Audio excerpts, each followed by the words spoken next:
महेश्वर, आप वर देने वालों के स्वामी हैं।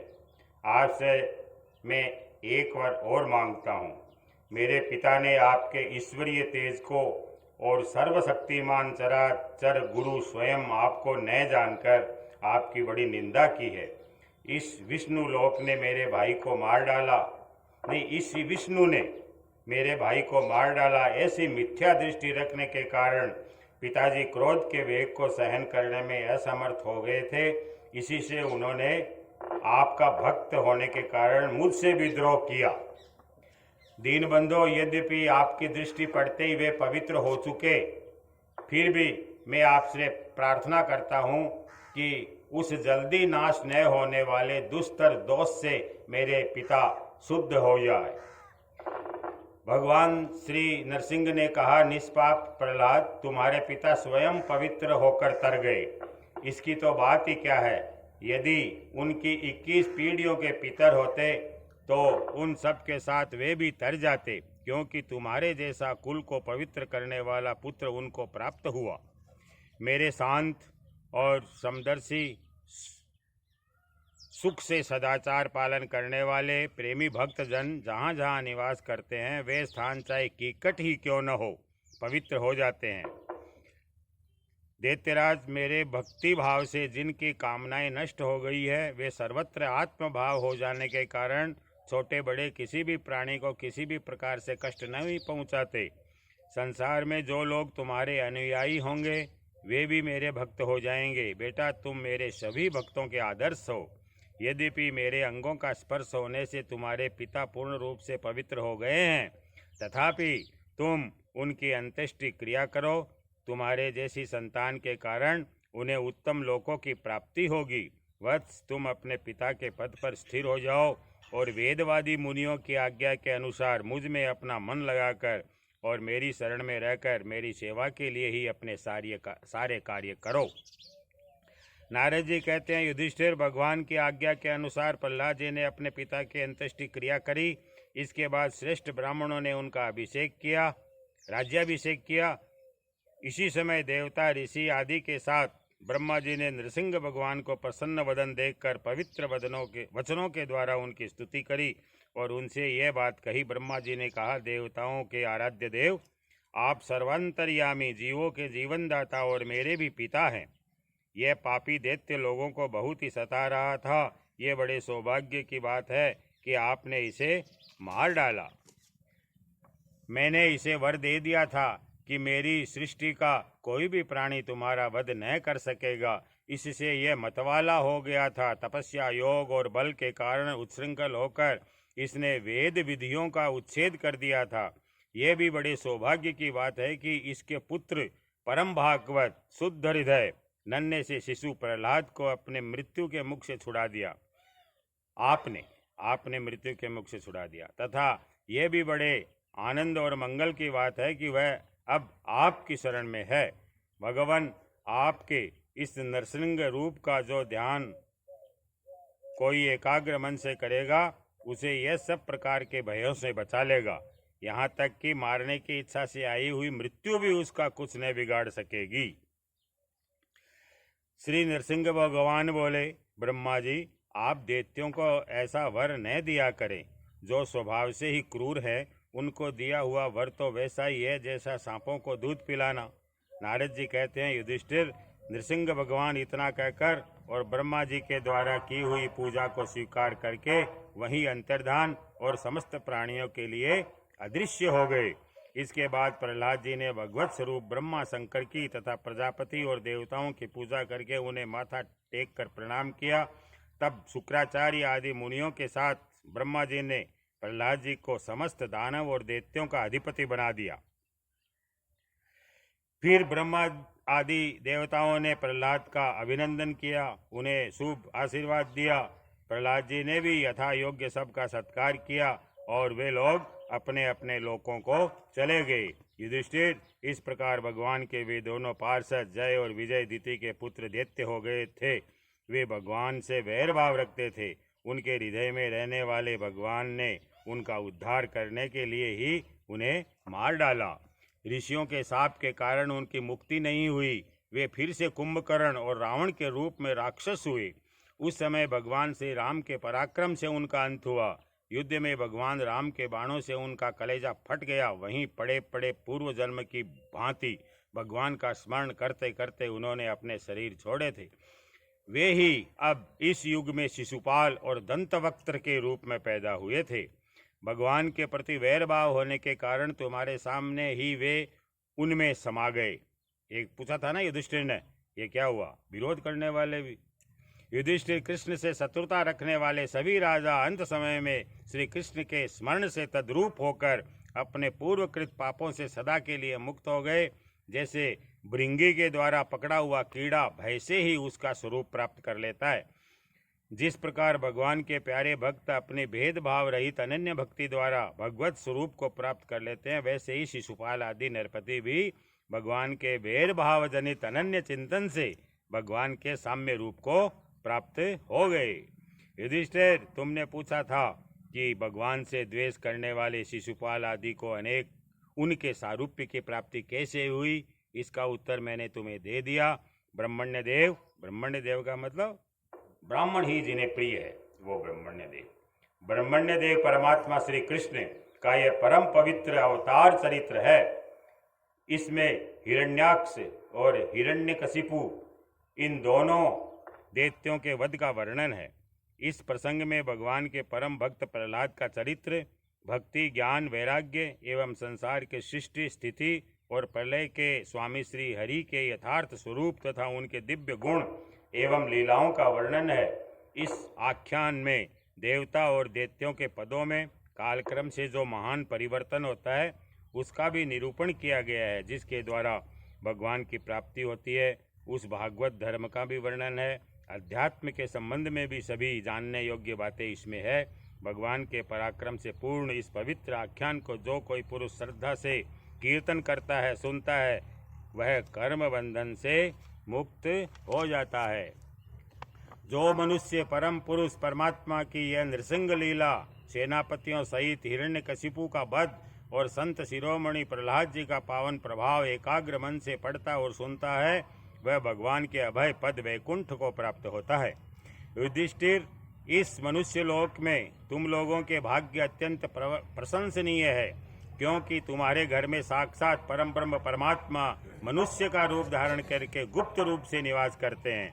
इसी से सारे संसार को पवित्र कर देने वाले ऋषि मुनि बार बार उनका दर्शन करने के लिए चारों ओर से तुम्हारे पास आया करते हैं। बड़े बड़े महापुरुष निरंतर जिनको ढूंढते रहते हैं, जो माया के लेस रहित परम शांत, जो माया से लेस रहित है, परम शांत है, परमानंद का अनुभव स्वरूप है, परम ब्रह्म है, परमात्मा है, वे ही तुम्हारे प्रिय हितैषी ममेरे भाई पूज्य आज्ञाकारी गुरु स्वयं आत्मा श्री कृष्ण हैं। शंकर ब्रह्मा आदि भी अपनी सारी बुद्धि लगाकर वे ये हैं इस रूप में उनका वर्णन नहीं कर सके, फिर हम तो कर ही कैसे सकते हैं। हम तो मौन भक्ति संयम के द्वारा ही उनकी पूजा करते हैं। कृपया हमारी यह पूजा स्वीकार करके भक्त वत्सल भगवान हम पर प्रसन्न हो। युधिष्ठिर, यही एकमात्र आराध्य देव है। प्राचीन काल में बहुत बड़े बड़े मायासुर ने जब रुद्रदेव की कमनीय कीर्ति में कलंक लगाना चाहा था, तब इन्हीं भगवान श्री कृष्ण ने फिर से उनके यश की रक्षा और विस्तार किया था। राजा युधिष्ठिर ने पूछा, नारद जी, मय दानव किस कार्य में जगदीश्वर रुद्रदेव का यश नष्ट करना चाहता था? कौन सा कार्य था वो? और भगवान श्री कृष्ण ने किस प्रकार उनके यश की रक्षा की? आप कृपा करके बतलाइए। नारद जी ने कहा, एक बार इन्हीं भगवान श्री कृष्ण से शक्ति प्राप्त करके देवताओं ने युद्ध में असुरों को जीत लिया था। उस समय सब के सब असुर मायावियों के परम गुरु मय दानव की शरण में गए। शक्तिशाली मयासुर ने सोने, चांदी और लोहे के 3 विमान बना दिए। ये विमान क्या थे? 3 पुर ही थे। वे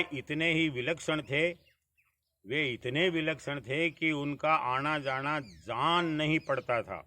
उनमें अपरिमित सामग्रियां भरी हुई थी। युधिष्ठिर, दैत्य सेनापतियों के मन में 3 लोक और लोकपतियों के प्रति वैर भाव तो था ही, अब उसकी याद करके उन तीनों विमानों के द्वारा वे उनमें छिपे रहकर सबका नाश करने लगे, वैर भाव को याद रख करके। तब लोकपालों के साथ सारी प्रजा भगवान शंकर की शरण में गई, उनसे प्रार्थना की कि प्रभु, त्रिपुर में रहने वाले असुर हमारा नाश कर रहे हैं, हम आपके हैं, अतः देवादिदेव आप हमारी रक्षा कीजिए। उनकी प्रार्थना सुनकर भगवान शंकर ने कृपा पूर्ण शब्दों में कहा, डरो मत। फिर उन्होंने अपने धनुष पर बाण चढ़ाकर तीनों पुरों पर छोड़ दिया। उनके उस बाण से सूर्यमंडल से निकलने वाली किरणों के समान अन्य बहुत से बाण निकले, उनमें से मानो आग की लपटें निकल रही थी। उनके कारण उन पुरों का दिखना बंद हो गया, अदृश्य होगा सब। उनके स्पर्श से सभी विमानवासी निष्प्राण होकर गिर पड़े। महामायावी मैं बहुत से उपाय जानता था, वह उन दैत्यों को उठा लाया और अपने बनाए हुए अमृत के कुएं में डाल दिया। उस सिद्ध अमृत रस का स्पर्श होते ही असुरों का शरीर अत्यंत तेजस्वी और वज्र के समान सुदृढ़ हो गया। वे बादलों को विदीर्ण करने वाली बिजली की सी आग की तरह उठ खड़े हुए। इन्हीं भगवान श्री कृष्ण ने जब देखा कि महादेव जी तो अपना संकल्प पूरा न होने के कारण उदास हो गए, तब उन असुरों पर विजय प्राप्त करने के लिए इन्होंने एक युक्ति की। यही भगवान विष्णु उस समय गौ बन गए और ब्रह्मा जी बछड़ा बने। दोनों ही मध्याह्न के समय उन तीनों पुर में गए, उस सिद्ध रस के कुएं का सारा अमृत पी गए। यद्यपि उसके रक्षक दैत्य इन दोनों को देख रहे थे, फिर भी भगवान की माया से वे इतने मोहित हो गए कि उन्हें रोक न सके। जब उपाय जानने वालों में श्रेष्ठ मायासुर को ये बात मालूम हुई, तब भगवान की इस लीला का स्मरण करके उसे कोई शोक न हुआ।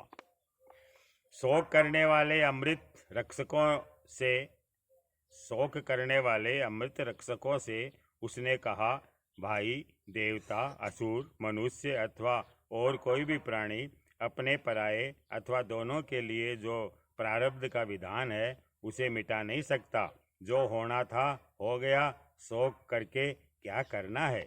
इसके बाद भगवान श्री कृष्ण ने अपनी शक्तियों के द्वारा भगवान शंकर के युद्ध की सामग्री तैयार की।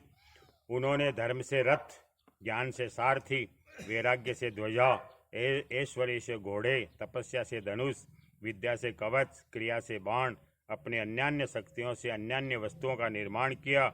इन सामग्रियों से सज धज कर भगवान शंकर रथ पर सवार हुए एवं धनुष बाण धारण किया। भगवान शंकर ने अभिजित मुहूर्त में धनुष पर बाण चढ़ाया और उन तीनों दुर्भेद्य विमानों को भस्म कर दिया। युधिष्ठिर उसी समय स्वर्ग में दुंदुभियां बजने लगी, सैकड़ों विमानों की भीड़ लग गई। देवता, ऋषि, पितर और सिद्धेश्वर आनंद से जय जयकार करते हुए पुष्पों की वर्षा करने लगे। अप्सराएं नाचने और गाने लगी। युधिष्ठिर इस प्रकार उन तीनों पुरों को जलाकर भगवान शंकर ने पुरारी की पदवी प्राप्त की। भगवान को त्रिपुरारी भी कहते हैं, पुरारी भी कहते हैं। और ब्रह्मादिकों की स्तुति सुनते हुए अपने धाम को चले गए। आत्मस्वरूप जगत गुरु भगवान श्री कृष्ण इस प्रकार अपनी माया से जो मनुष्यों की सी लीलाएं करते हैं, ऋषि लोग उन्हीं अनेकों लोक पावन लीलाओं का गान किया करते हैं। बताओ, अब मैं तुम्हें क्या सुनाऊं। इति श्रीमद्भागवते महापुराणे पारमहंस्यां संहितायां सप्तमस्कन्धे युधिष्ठिर नारद संवादे त्रिपुर विजयो नाम 10मोऽध्यायः। अथ 11वां 14वां अध्याय। मानव धर्म क्या है वो बताएंगे, वर्ण धर्म क्या है वो बताएंगे और स्त्री धर्म का निरूपण। श्री सुखदेव जी कहते हैं कि भगवनमय प्रहलाद जी के साधु समाज में सम्मानित, भगवनमय था प्रहलाद जी का विशेषण दिया भगवनमय प्रहलाद जी के साधु समाज में सम्मानित पवित्र चरित्र सुनकर संत शिरोमणि युधिष्ठिर को बड़ा आनंद हुआ। उन्होंने नारद जी से और भी पूछा। युधिष्ठिर ने कहा, भगवान, अब मैं वर्ण और आश्रमों के सदाचार के साथ मनुष्यों के सनातन धर्म का श्रवण करना चाहता हूँ, क्योंकि धर्म से ही मनुष्य को ज्ञान, भगवत प्रेम और साक्षात परम पुरुष भगवान की प्राप्ति होती है। आप स्वयं प्रजापति ब्रह्मा जी के पुत्र हैं और नारद जी आपकी तपस्या, योग एवं समाधि के कारण वे अपने दूसरे पुत्रों की अपेक्षा आपका अधिक सम्मान भी करते हैं। आपके समान नारायण परायण, दयालु, सदाचारी, शांत, ब्राह्मण धर्म के गुप्त से गुप्त रहस्य को जैसा यथार्थ रूप से जानते हैं, दूसरे लोग वैसा नहीं जानते। ब्राह्मण धर्म। नारद जी ने कहा, युधिष्ठिर, अजन्मा भगवान ही समस्त धर्मों के मूल कारण है। वही प्रभु चराचर जगत के कल्याण के लिए धर्म एवं दक्ष पुत्री मूर्ति के द्वारा अपने अंश से अवतीर्ण होकर बद्रिकाश्रम में तपस्या करते हैं। उन नारायण भगवान को नमस्कार करके उन्हीं के मुख से सुने हुए सनातन धर्म का मैं वर्णन करता हूँ। नारद जी को भी भगवान नारायण ने ही भगवत धर्म बताया था। तो युधिष्ठिर, सर्वदेव स्वरूप भगवान श्री हरि, उनका तत्व जानने वाले महर्षियों की स्मृतियाँ और उससे आत्मग्लानि न होकर आत्म प्रसाद की उपलब्धि हो, वह कर्म धर्म के मूल है। आत्मग्लानि नहीं हो और आत्म प्रसन्नता मिले, वो धर्म है। युधिष्ठिर, धर्म के ये 30 लक्षण शास्त्रों में कहे गए हैं। सत्य धर्म है, दया धर्म है, तपस्या, शौच, तितिक्षा, उचित अनुचित का विचार, मन का संयम, इंद्रियों का संयम, अहिंसा, ब्रह्मचर्य, त्याग, स्वाध्याय, सरलता, संतोष, समदर्शी, महात्माओं की सेवा, धीरे धीरे सांसारिक भोगों की चेष्टा से निवृत्ति, मनुष्य के अभिमान पूर्ण प्रयत्नों का फल उल्टा ही होता है ऐसा विचार करना और मौन रहना, आत्मचिंतन करना, प्राणियों को अन्न आदि का यथा योग्य विभाजन, उनमें और विशेष करके मनुष्यों में अपने आत्मा तथा इष्ट देव का भाव, संतोष के परम आश्रय भगवान श्री कृष्ण के नाम, गुण, लीला आदि का श्रवण। 23वां है कीर्तन, स्मरण, उनकी सेवा, पूजा और नमस्कार, उनके प्रति दास्य, सख्य और आत्मसमर्पण। यह 30 प्रकार का आचरण सभी मनुष्यों का परम धर्म है। इसके पालन से सर्वात्मा भगवान प्रसन्न होते हैं। 30 का 30 नहीं हो तो 5-7 तो करे ही कम से कम। धर्मराज, जिनके वंश में अखंड रूप से संस्कार होते आए हैं, जिनके वंश में, और जिन्हें ब्रह्मा जी ने संस्कार के योग्य स्वीकार किया है, उन्हें द्विज कहते हैं। ब्राह्मण की परिभाषा बता दी। जन्म और कर्म से शुद्ध द्विजों के लिए यज्ञ, अध्ययन, दान, ब्रह्मचर्य आदि आश्रमों के विशेष कर्मों का विधान है। अध्ययन, अध्यापन, दान लेना, दान देना और यज्ञ करना, यज्ञ कराना, ये 6 कर्म ब्राह्मण के हैं। क्षत्रिय को दान नहीं लेना चाहिए। प्रजा की रक्षा करने वाले क्षत्रिय का जीवन निर्वाह ब्राह्मण के सेवा और सबसे यथा योग्य कर और दंड आदि के द्वारा होता है। वैश्य को सर्वदा ब्राह्मण वंश का अनुयायी रहकर गोरक्षा, कृषि, व्यापार के द्वारा अपनी जीविका चलानी चाहिए। शूद्र का धर्म है द्विजातियों की सेवा, उनकी जीविका का निर्वाह उसका स्वामी करता है। ब्राह्मण के जीवन निर्वाह के साधन 4 प्रकार के हैं: वार्ता, शालीन, यायावर और शीलोच्छन। जीवन निर्वाह 4 प्रकार से करने चाहिए ब्राह्मण में। इनमें से पीछे पीछे की वृत्तियां अपेक्षाकृत श्रेष्ठ है। एकदम पिछली जो है ना, वो बहुत सबसे श्रेष्ठ है। यहाँ का निम्न वर्ण का पुरुष बिना आपत्ति काल के उत्तम वर्ण की वृत्तियों का अवलंबन न करे। निम्न वर्ण का पुरुष बिना आपत्ति काल के उत्तम वर्ण की वृत्तियों का अवलंबन न करे, मतलब सहारा नहीं ले उसका।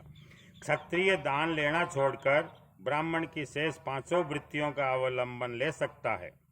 आपत्ति काल में सब वृत्तियों को स्वीकार कर सकते हैं। सब ने छूट दे दी अंत में आपत्ति काल में। अब बता रहे हैं ऋत 1, अमृत, मृत, अमृत और सत्यानृत। ये 4, 1 2 3 5 बताए हैं। ऋत, अमृत, मृत, प्रमृत और सत्यानृत, इनमें से किसी भी वृत्ति का आश्रय ले, परंतु स्वान वृत्ति का अवलंबन न करें। स्वान मानी कुत्ता। बाजार में पड़े हुए अन्न तथा खेतों में पड़े हुए अन्न को बीन कर शीलोत्स वृत्ति से जीविका निर्वाह करना ऋत है। और अमृत कौन सी है? बिना मांगे जो कुछ मिल जाए उसी अयाचित वृत्ति के द्वारा जीवन निर्वाह करना अमृत है। और मृत है नित्य मांग कर लाना, अर्थात यायावर मतलब घूम घूम कर वृत्ति के द्वारा जीवन यापन करना मृत है।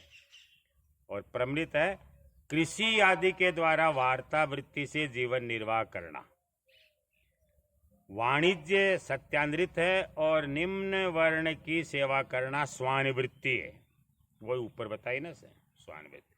ब्राह्मण और क्षत्रिय को इस अंतिम निंदित वृत्ति का कभी आश्रय नहीं लेना चाहिए, क्योंकि ब्राह्मण सर्वदेवमय और क्षत्रिय सर्वदेवमय है। राजा सम दम तप शोच संतोष क्षमा सरलता ज्ञान दया भगवत परायणता और सत्य, ये ब्राह्मण के 11 लक्षण बताए। युद्ध में उत्साह, वीरता, धीरता, तेजस्विता, त्याग, मनोजय, क्षमा, ब्राह्मणों के प्रति भक्ति, अनुग्रह और प्रजा की रक्षा करना, ये क्षत्रियों के लक्षण हैं। देवता, गुरु और भगवान के प्रति भक्ति, अर्थ, धर्म और काम, इन तीनों पुरुषार्थों की रक्षा करना, आस्तिकता, उद्योगशीलता और व्यावहारिक निपुणता, ये वैश्य के लक्षण है। उच्च वर्णों के सामने विनम्र रहना, पवित्रता, स्वामी की निष्कपट सेवा, वैदिक मंत्रों से रहित यज्ञ करना, चोरी न करना, सत्य तथा गौ ब्राह्मणों की रक्षा करना, ये शूद्र के लक्षण है। और स्त्री धर्म बता रहे हैं अब।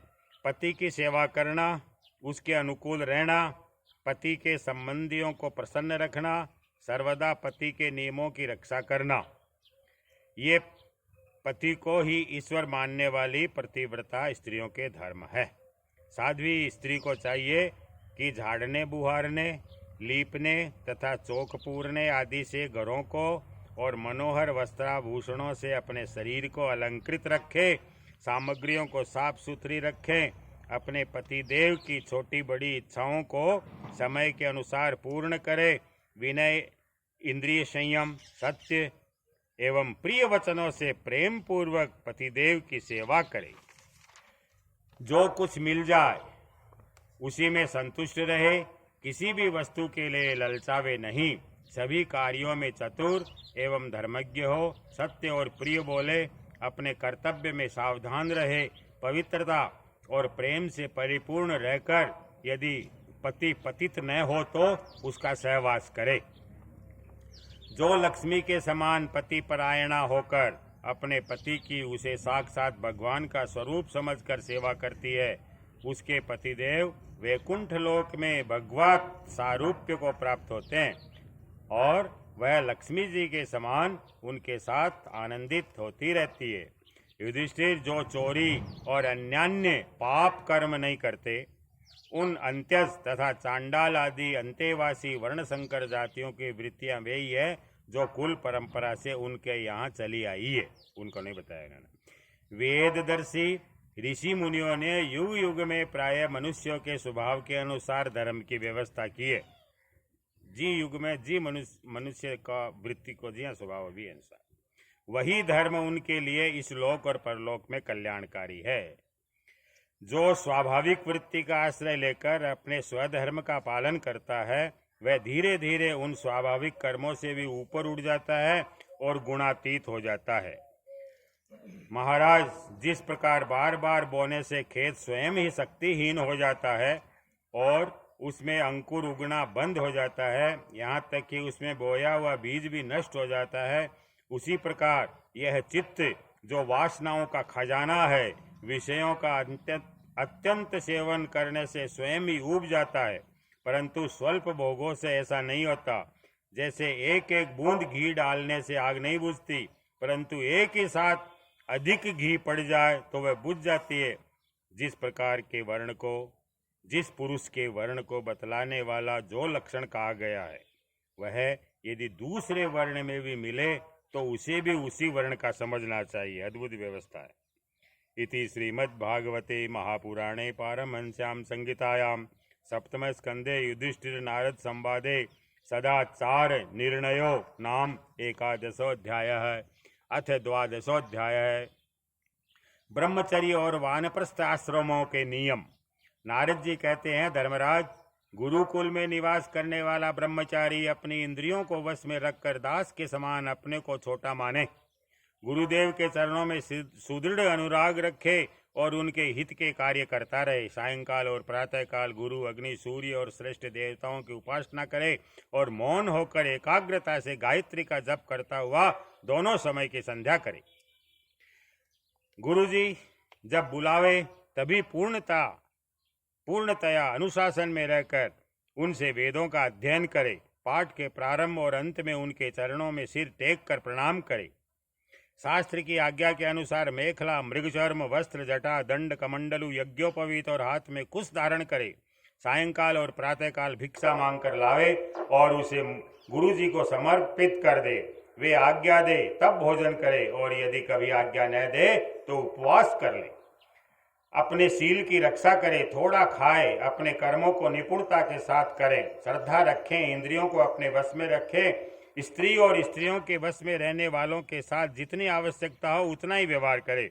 जो गृहस्थ नहीं है और ब्रह्मचर्य का व्रत लिए हुए हैं, जो गृहस्थ नहीं है और ब्रह्मचर्य का व्रत लिए हुए हैं, उसे स्त्रियों की चर्चा से ही अलग रहना चाहिए।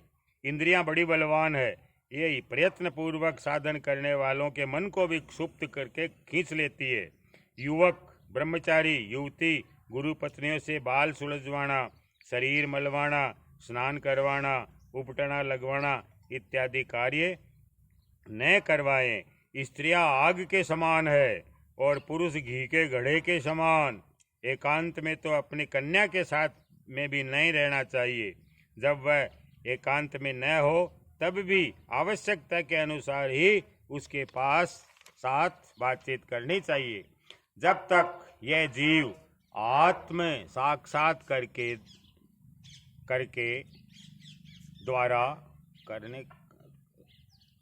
जब तक ये जीव आत्म साक्षात्कार करके द्वारा इन देह और इंद्रियों को प्रतीति मात्र निश्चय करके स्वतंत्र नहीं हो जाता, तब तक मैं पुरुष हूँ और यह स्त्री है, यह द्वैत नहीं मिटता। मतलब आत्म साक्षात्कार से द्वैत मिट जाता है। यह द्वैत तब तक यह भी निश्चित है कि ऐसे पुरुष यदि स्त्री के संसर्ग में रहेंगे तो उनमें भोग्य बुद्धि हो ही जाएगी। मतलब स्त्री से बच नहीं सकता, करने का सारांश यह है।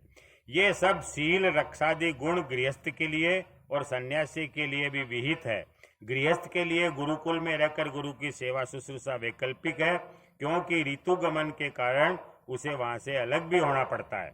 जो ब्रह्मचर्य व्रत धारण करे उन्हें चाहिए कि वे सुरमा तेल न लगावे, उबटन न मले, स्त्रियों का चित्र न बनावे, मांस और मद्य से कोई संबंध न रखे, फूलों के हार, इत्र, फुलेल, चंदन और आभूषणों का त्याग कर दे। इस प्रकार गुरुकुल में निवास करके द्विजाति को अपनी शक्ति और आवश्यकता के अनुसार वेद, उनके अंग, शिक्षाकल्प, ये शिक्षा है ना, शिक्षाकल्प, व्याकरण, निरुक्त, ज्योतिष, छंद, ये 6 षडशास्त्र, उपनिषदों का अध्ययन कर तथा ज्ञान प्राप्त करना चाहिए। फिर यदि सामर्थ्य हो तो गुरु को मुंह मांगी दक्षिणा देनी चाहिए। इसके बाद उनकी आज्ञा से गृहस्थ, वानप्रस्थ और संन्यास आश्रम में प्रवेश करे या आजीवन ब्रह्मचर्य का पालन करते हुए उसी आश्रम में रह सकता है। यद्यपि भगवान स्वरूपतः सर्वत्र एक रस स्थित है, अतएव उनका कहीं प्रवेश करना या निकलना नहीं हो सकता। फिर भी अग्नि, गुरु, माता और समस्त प्राणियों में अपने आश्रित जीवों के साथ वे विशेष रूप से विराजमान रहते हैं भगवान, इसलिए उन पर सदा दृष्टि जमी रहनी चाहिए। इस प्रकार आचरण करने वाला ब्रह्मचारी, वानप्रस्थ, सन्यासी अथवा गृहस्थ विज्ञान संपन्न होकर परम ब्रह्म तत्व का अनुभव प्राप्त कर लेता है।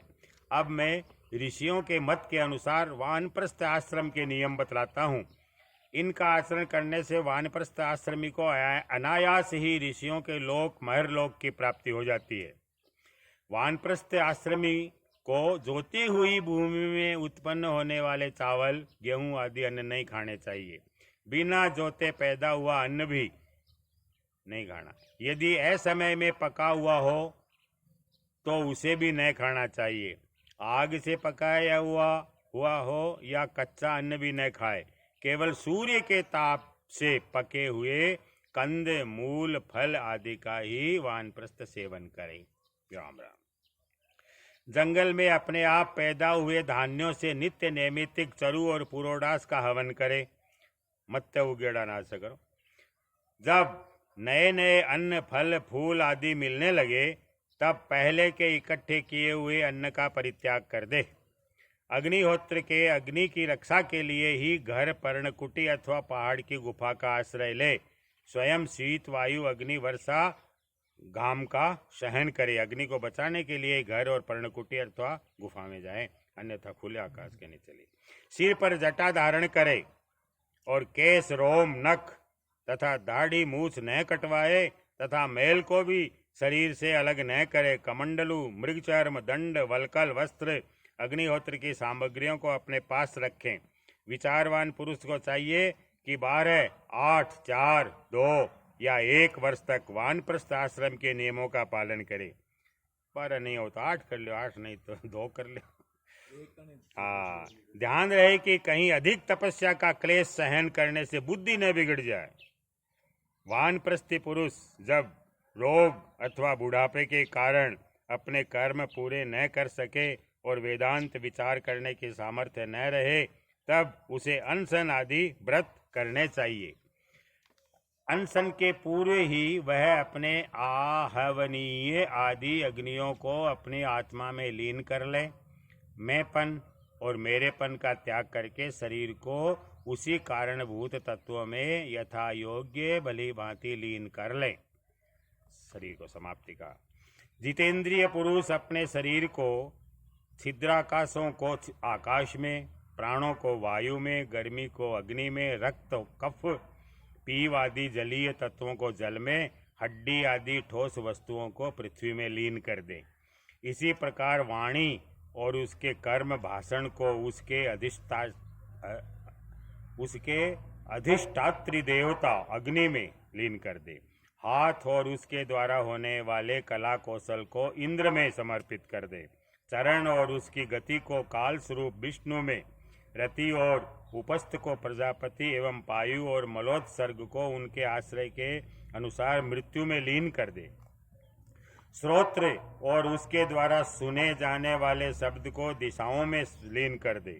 स्पर्श और त्वचा को वायु में, नेत्र सहित रूप को ज्योति में, मधुर आदि रस के सहित रसनेन्द्रिय को जल में और युधिष्ठिर घ्राणेन्द्रिय एवं उसके द्वारा सूंघे जाने वाले गंध को पृथ्वी में लीन कर दे।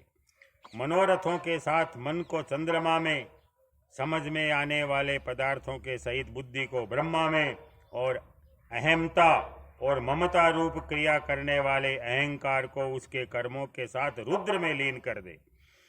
इसी प्रकार चेतना सहित चित्त को क्षेत्रज्ञ में और गुणों के कारण विकारी से प्रतीत होने वाले जीव को परम ब्रह्म में लीन कर दें।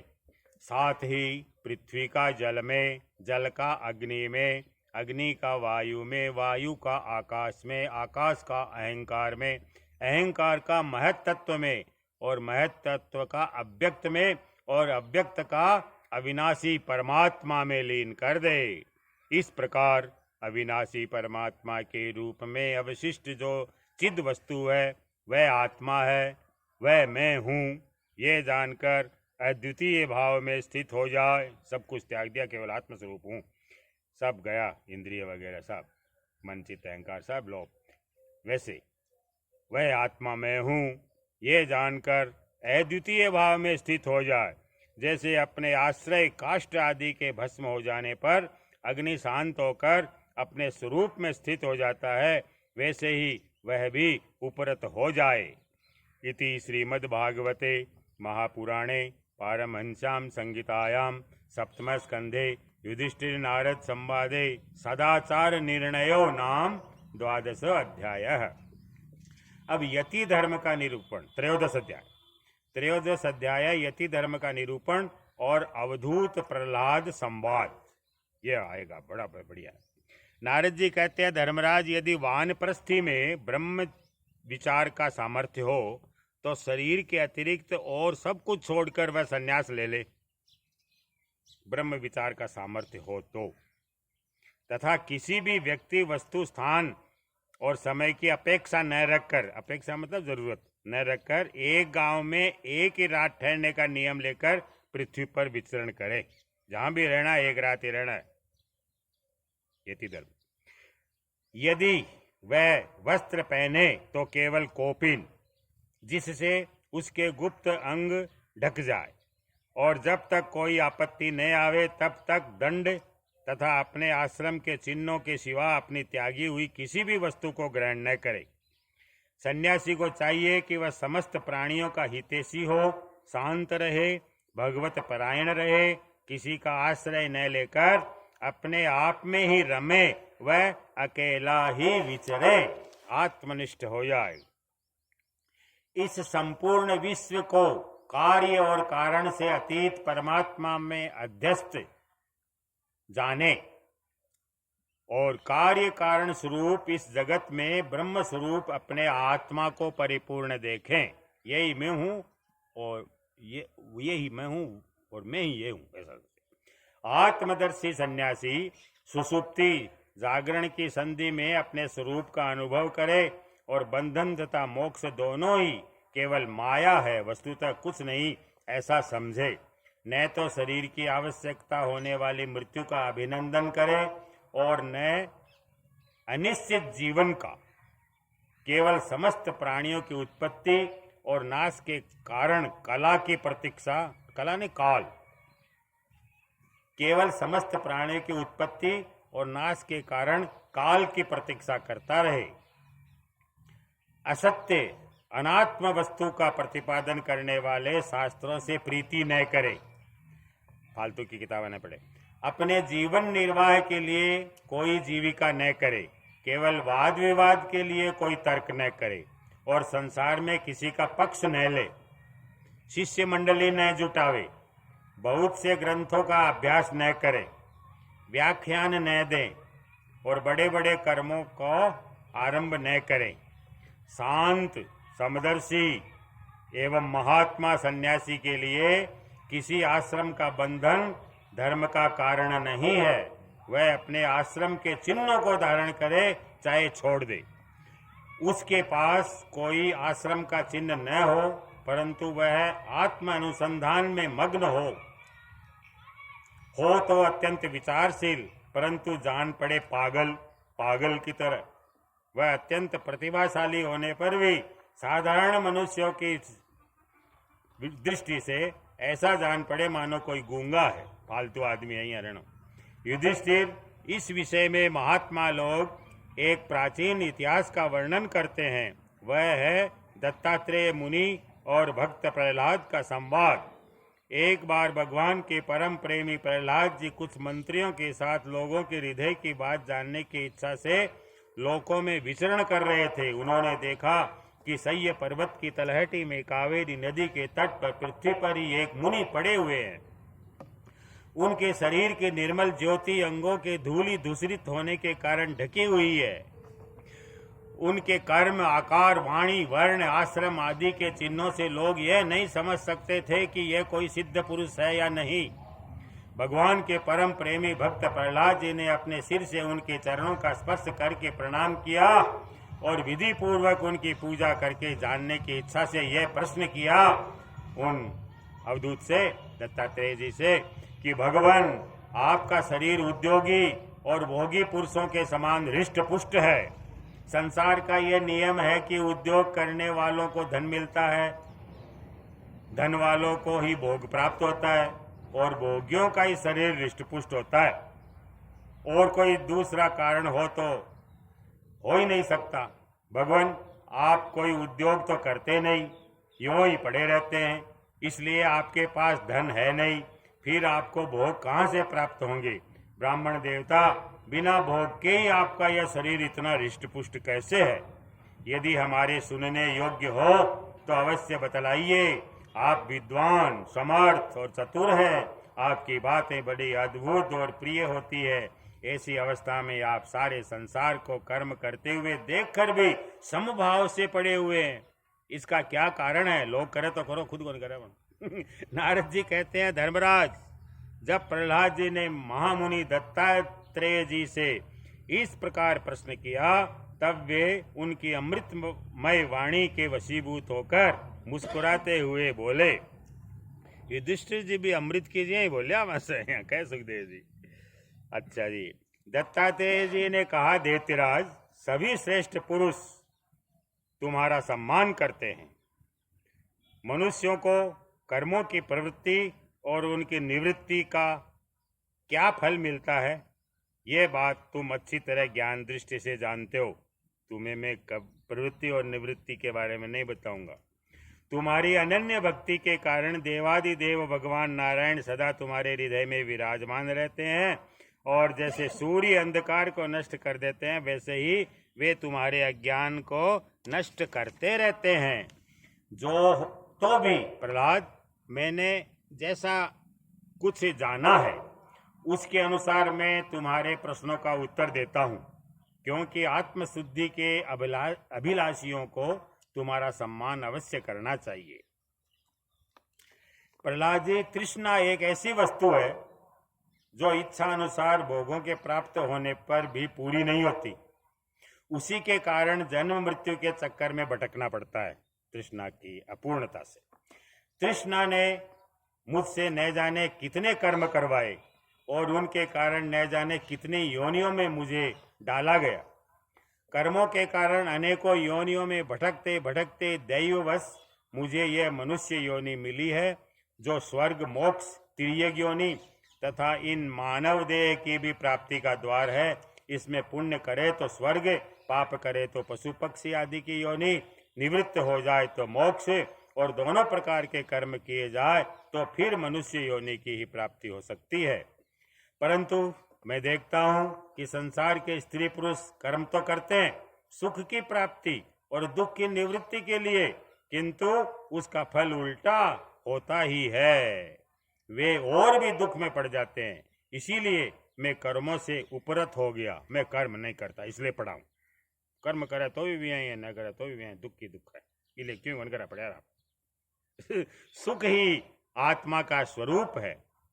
समस्त चेष्टाओं की निवृत्ति ही उसका शरीर, उसके प्रकाशित होने का स्थान है। इसलिए समस्त भोगों को मनोराज्य मात्र समझकर मैं अपने प्रारब्ध को भोगता हुआ पड़ा रहता हूँ। मनोराज्य में रूम है मेरे मन के राज्य में। मनुष्य अपने सच्चे स्वार्थ अर्थात वास्तविक सुख को, जो अपना स्वरूप ही है, भूलकर इस मिथ्या द्वैत को सत्य मानता हुआ अत्यंत भयंकर और विचित्र जन्मों और मृत्युओं में भटकता रहता है। जैसे अज्ञानी मनुष्य जल में उत्पन्न तिनके और सेवर से ढके हुए जल को जल न समझकर जल के लिए मृग तृष्णा की ओर दौड़ता है, वैसे ही अपनी आत्मा से भिन्न वस्तुओं में सुख समझने वाला पुरुष आत्मा को छोड़कर विषयों की ओर दौड़ता है। प्रहलाद जी, शरीर आदि तो प्रारब्ध के अधीन है। उनके द्वारा जो अपने लिए सुख पाना और दुख मिटाना चाहता है ना अपने लिए, वह कभी अपने कार्यों में सफल नहीं हो सकता। उसके बार बार किए हुए सारे काम व्यर्थ हो जाते हैं।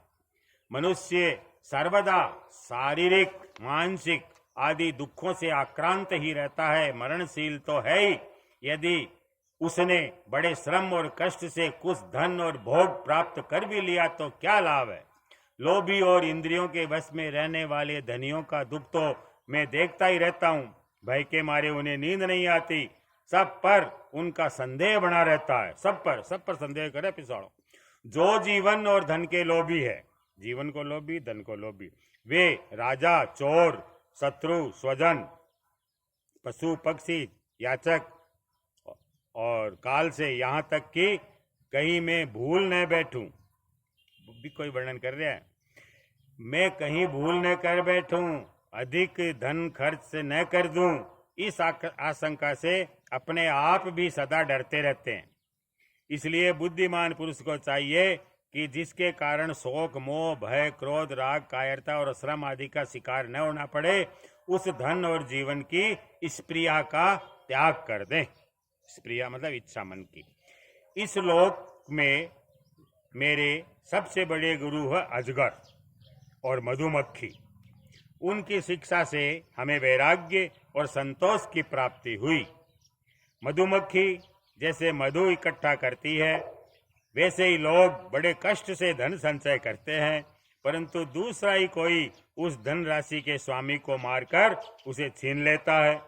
इससे मैंने ये शिक्षा ग्रहण की कि विषय भोगों से विरक्ति रहना चाहिए। मैं अजगर के समान निश्चेष्ट पड़ा रहता हूँ और दैववश जो कुछ मिल जाता है उसी में संतुष्ट रहता हूँ। यदि कुछ नहीं मिलता है तो बहुत दिनों तक धैर्य धारण कर यूं ही पड़ा रहता हूँ। कभी मन में आत्मा में चिंता भी नहीं करता कि भूख लगी है। कभी थोड़ा अन्न खा लेता हूँ तो कभी बहुत, कभी स्वादिष्ट तो कभी नीरस बेस्वाद, और कभी अनेकों गुणों से युक्त तो कभी सर्वथा गुणहीन।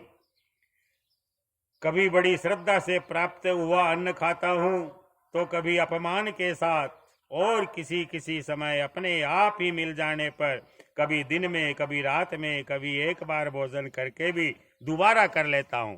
वाह अवधूत महाराज की जय हो। मैं अपने प्रारब्ध के भोग में ही संतुष्ट रहता हूँ, इसलिए मुझे रेशमी या सूती, मृग चर्म या चीर वलकर या और कुछ जैसा भी वस्त्र मिल जाता है वैसा ही पहन लेता हूँ। कभी मैं पृथ्वी, घास, पत्ते, पत्थर, राख के ढेर पर ही चलता रहता हूँ तो कभी दूसरों की इच्छा से महलों में पलंगों और गद्दों पर भी सो लेता हूँ। दैत्यराज, कभी नहा धोकर शरीर में चंदन लगाकर सुंदर वस्त्र, फूलों के हार, गहने पहन रथ, हाथी और घोड़े पर चढ़कर चलता हूँ तो कभी पिशाच के समान बिल्कुल नंग धड़ंग विचरता हूँ। मनुष्यों के स्वभाव भिन्न भिन्न होते ही हैं, अतः न तो मैं किसी की निंदा करता हूँ और न स्तुति। मैं केवल इनका परम कल्याण और परमात्मा से एकता चाहता हूँ। एकता बताइए। सत्य का अनुसंधान करने वाले मनुष्य को चाहिए कि जो नाना प्रकार के पदार्थ और उनके भेद विभेद मालूम पड़ रहे हैं उनको चित्तवृत्ति में हवन कर दे। क्यों को नहीं यहाँ समझ लो। चित्तवृत्ति को इन पदार्थों के संबंध में विविध भ्रम उत्पन्न करने वाले मन को सात्विक अहंकार में और सात्विक अहंकार को महत्त्व के द्वारा माया में हवन कर दे। इस प्रकार ये सब भेद विभेद उनका कारण माया ही है, ऐसा निश्चय करके फिर उस माया को आत्मानुभूति में स्वाहा कर दे। अंतिम स्थिति है आत्मानुभूति। इस प्रकार आत्म साक्षात्कार के द्वारा आत्म स्वरूप में स्थित होकर निष्क्रिय एवं उपरत हो जाए। प्रहलाद जी, मेरी यह आत्मकथा अत्यंत गुप्त एवं लोक और शास्त्र से परे की वस्तु है। तुम भगवान के अत्यंत प्रेमी हो, इसलिए मैंने तुम्हारे प्रति इसका वर्णन किया है। दत्तात्रेय जी ने कहा यह सब बात। नारद जी कहते हैं, महाराज प्रहलाद जी ने दत्तात्रेय मुनि से परमहंसों के इस धर्म का श्रवण करके उनकी पूजा की और फिर उनसे विदा लेकर बड़ी प्रसन्नता से अपनी राजधानी के लिए प्रस्थान कर गए। इति श्रीमद्भागवते महापुराणे पारमहंस्यां संहितायां सप्तम स्कंधे युधिष्ठिर नारद संवादे यति धर्मे त्रयोदशोऽध्यायः। अथ चतुर्दशोऽध्यायः। श्री कृष्ण गोविंद हरे मुरारी, हे नाथ नारायण।